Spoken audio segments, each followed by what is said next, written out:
What's up, everybody? Welcome to another episode of Top of the List. I'm Dom, and here's my co-host. What's up, guys?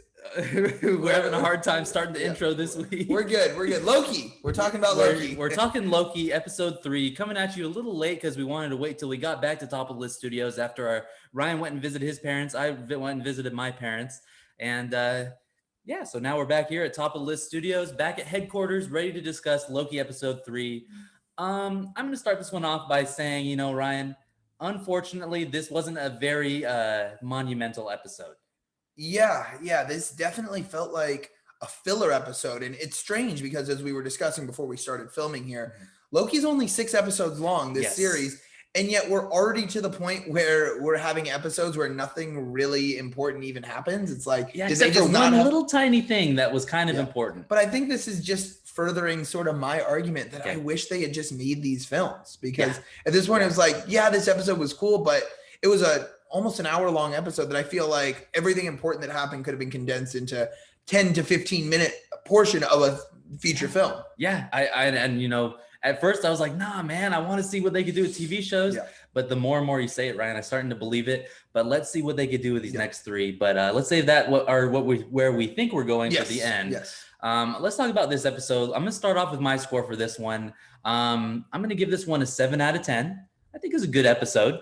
There wasn't anything that really stuck out as slow or that bad to me. It just felt like, your average episode of TV. Yeah. And, what keeps this episode from being bad is, of course, 2 stellar performances, one from Tom Hiddleston and the other from Lady Loki herself, who we learned the name she prefers to go by is Sylvie. Yeah.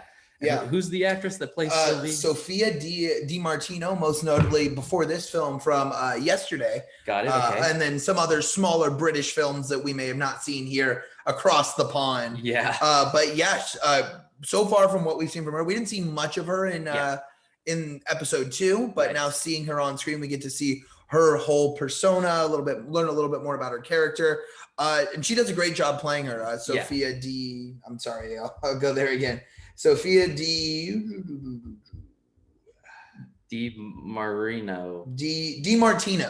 Yeah, sorry about that. That's what definitely keeps this episode afloat. There's definitely some great dialogue. There's some great character development. I think you hit the nail on the head there. I'm going to give it a 7 out of 10 as well. Okay. That if this was just an episodic television series, not a 6-part miniseries, it would just be another par for the course good episode. Yeah. But what really hurt me with this episode, and we'll get into it a little bit more in spoilers, was the fact that we had such a great cliffhanger at the culmination of episode 2. Yeah. And then it seemed like almost nothing from the cliffhanger was touched on at all in episode 3. Right. Yeah, definitely. So with that said, each of our scores are going to be 7 out of 10 this week. Good episode for Loki, but we're very excited to see where they can go from here, see if they could pick it up and turn it up a notch. So for our listeners that want to hear our spoilers, here's our alert. We're going to be talking spoilers now. And Ryan, I think that's a great lead-in. You left us off there. Episode 2's cliffhanger. The multiverse is birthed. There's a giant explosion, and we don't get to learn any more about it in this episode. Yeah. Is that what we were referencing? That is exactly what hurt my heart about this episode, was the way that last episode ended. Yes, we only had 2 seconds of Lady Loki on screen, but the way this episode started even was awesome, with her inside the mind of the time variant TVA agent, how she finds out where the timekeepers are, and we see how she manipulates people. We learn more about her power. It's a great start to the episode, and I thought it was going to play a lot more into how she got to the timekeepers. Maybe we'd learn more about the timekeepers and learn more about what the aftermath is from her what it seems like completely destroying the one true timeline, or whatever they call it. And then sacred timeline. The sacred timeline. Thank you.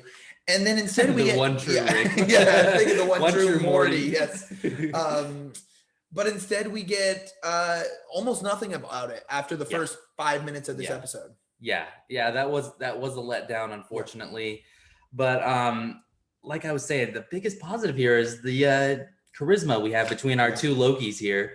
And But it also kind of leads me into another slight negative I have here, and that being that we don't really learn that much about Lady Loki. Just a little bit to fill in what we need, you know? Right. We almost learn more about our Loki than we learn about her. And granted, we love Tom Hiddleston. Yes. We love him as Loki, and we're all for learning more about him. Yeah. But yes, we have a brand new character on screen, and we're still not learning too much about her. Just like you said, we've just scratched the iceberg. And I wanted them to specifically say, like, I wanted her and Loki to have a conversation to say, where did our timeline splinter off? Mine happened when I was with the Avengers in New York, that our Loki could say, and then she could say, oh, mine happened when I was born, you know, da da da da da. Like, how did she become the variant, and how did you, just like our Loki is the variant? You know what I mean? I wanted a little more explanation there, and we got a little bit of the backstory once we get to the train, which was another kind of weird instance. I don't know if you picked it up on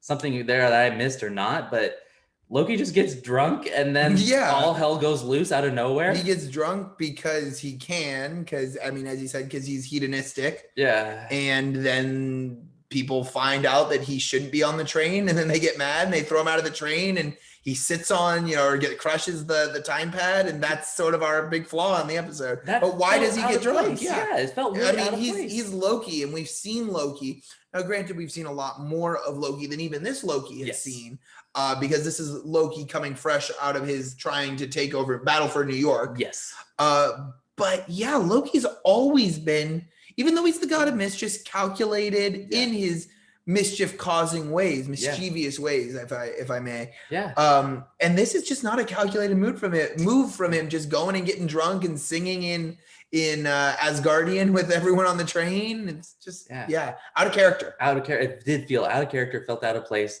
Big negative there for me.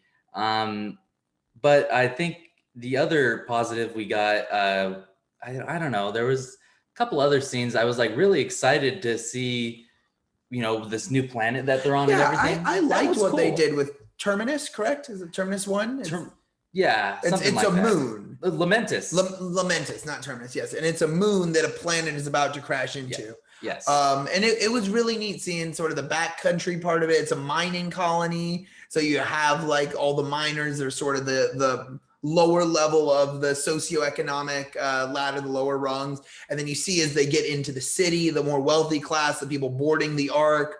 It's really an intriguing concept, and I like how they executed it. Yeah. I thought it was very neat. But yeah, once again, all of that would be great if we're in season 6 of a sci-fi series that's going to go on for 19 seasons. Yeah. Not so much when I want to know what happens and we only have 3 episodes left. Right. Yeah, definitely. But hats off to the visual effects artists. Yeah, absolutely. Man, special effects in the show are wild.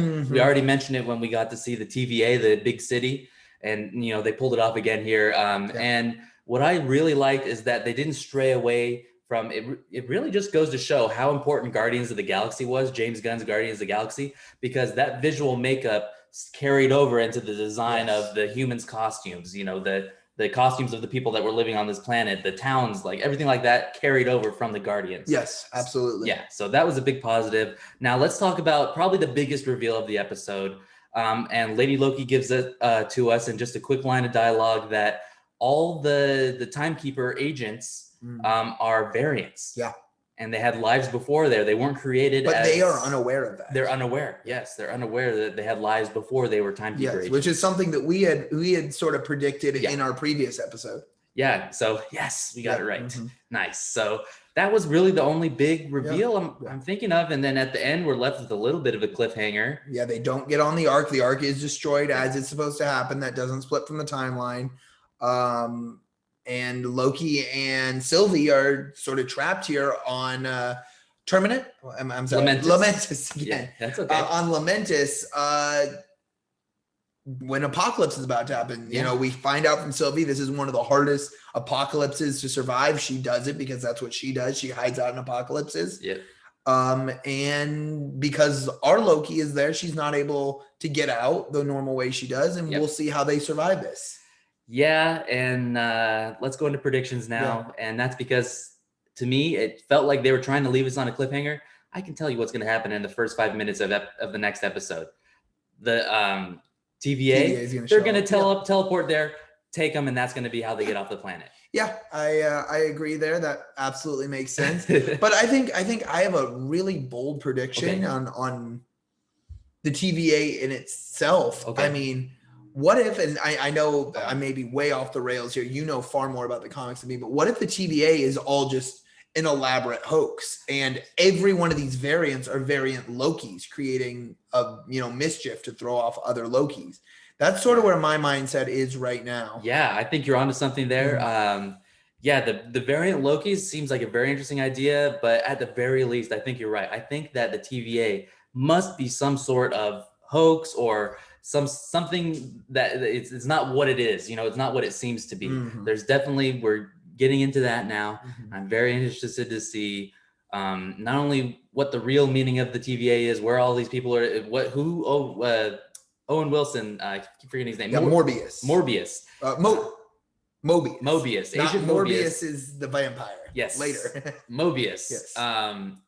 What's up with him in the jet ski? I want to know his backstory. Yeah. And I also want to know what's the deal with these timekeepers. Yeah. Is this our introduction to, are these guys going to be our next Thanos level villain in the MCU? Is that where we're going? They kind of look like Thanos. They look like Thanos, at least the statues of them. Yeah. Yeah, they look a lot like him. They sound Titan-esque. Absolutely. Yeah. So I'm interested to see where we can go with that. Any other final thoughts on Loki?